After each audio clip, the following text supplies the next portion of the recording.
Welcome back, editors. Today I'll show you how to develop line watermark in Alight Motion for your edits, and then how to import it to CapCut. Here's preview.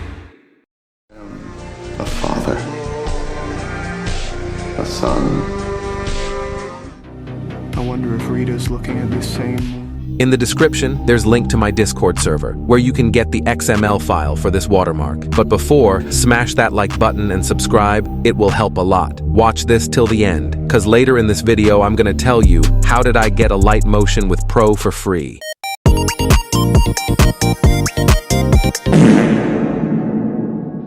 If you already know what to do with the XML file, skip it to this time. Open Alight Motion, head to Templates, upload the file.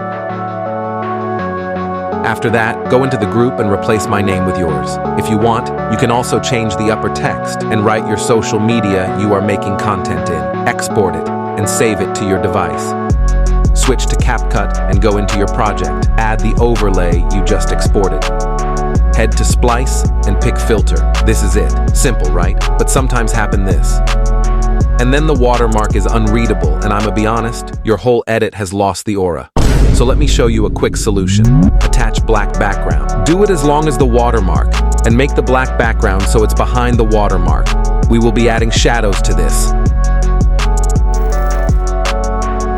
Go to Mask, apply Circle, and follow my steps.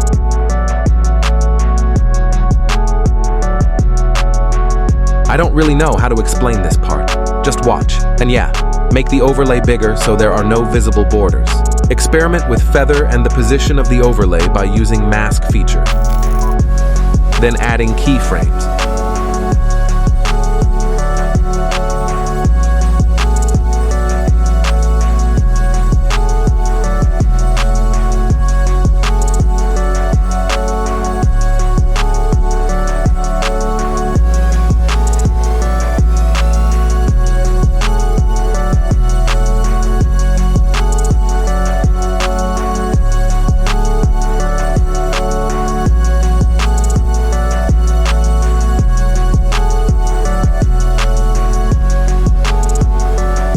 For graphs, use easy in and easy out.